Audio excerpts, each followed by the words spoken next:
Okay, so this is a perfect example of what I'm talking about on videos when I talk about torque tubes. If you guys can see right here, this is the bearing.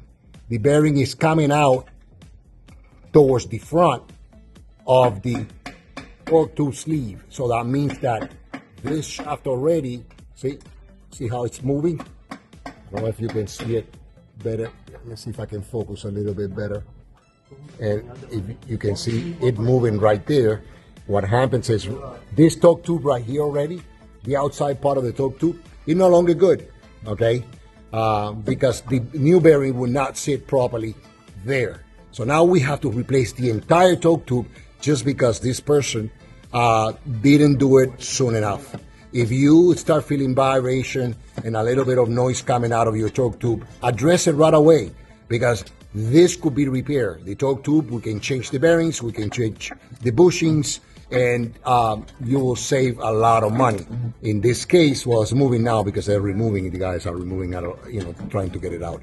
But if you address it soon enough, you'll be able to save money because we don't need to replace the torque tube. It could be repaired. In this case, now we need to replace the entire torque tube because it's no longer usable.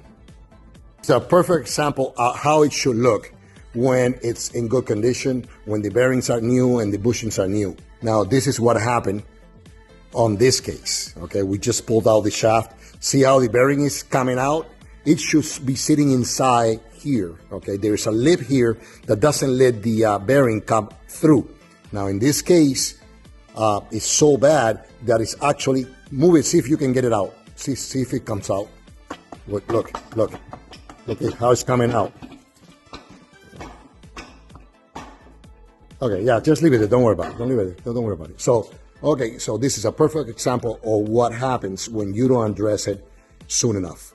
Now we have to replace the entire torque tube, a lot more expensive than just, rebuilding your original torque tube. This is a perfect example of messed up torque tube. Check this out, guys. ¿Cuánto tiempo tomó eso así?